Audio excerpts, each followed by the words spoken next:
Araka ny fanambarantsika teny amin'ny lohatenim-baovao mitohy hatrany ny fandraisan'ny ministra ny raharaham-bahiny ireo diplomaty miasa sy monina eto amintsika tamin'ity androndroany ity dia ny ambasador Namibia sy ny États-Unis no noraisin'ny ministra tompona andraikitra ity farany izany hoe ny États-Unis dia nanamafy ny fanohanana ny fanatanterahana ny fampihavana-pirenena ankoatra izay nasiny teny ihany koa ny mahakasika ny lalam-barotra AGOA.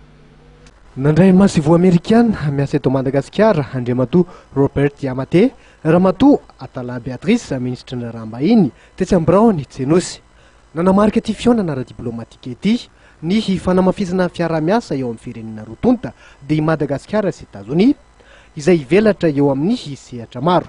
Dinika androany moa dia visite de courtoisie izay ataon'ny ambassadeur vaovao eto amintsika. Tsy vaovao izy fa dia efa niasa teto amintsika izy taloha tamin'ny 1988-89 efa niasa teto Madagasikara tamin'izany fotoana izany izy dia izy miverina ho ambassadeur eto amintsika izao ka dia tanatin'izay dinika visite de courtoisie izay moa no filazana zareo ny fanatsarana ihany koa ny zavatra atao rehetra momba ny resaka AGOA izay fantatsika fa roa volana teo zay no tena effectif izany hoe tena andeha tokoa zany ny resaka AGOA norisana ihany koa ny hoe momba ny asa atao amin'ny USAID momba ny resaka fahasalamana ny environnement ny biodiversité maromaro moa zany nio norisana zareo hoe iverenana izay fifandraisana eo amin'ny Amerikana sy ny malagasy zay. Nilaza maso ivoa Amerikana Andriamatoa Robert Iamate fa manohana feno ny fampihavana-pirenena izay natomboky ny fitondram-panjakana.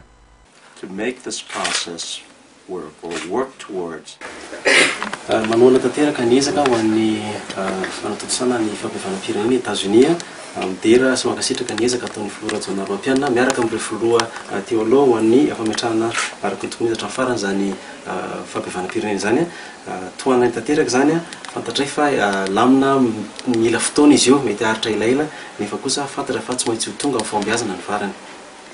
Ny fanesy ny fitsidiana ara-panajana nataon'ireo masivo Andramatoa Atala Beatrice isan'ny noraisin'ny ministra ny raharaham-bahiny ihany koa Ramatoa Balbina Despienar masivo namibianina miasa eto amintsika. Ny diplomasia ara-toekarena io no napetraky ny firenena roa tonta lahara-pameana. We are already having a well-sounded, well-cemented political relation.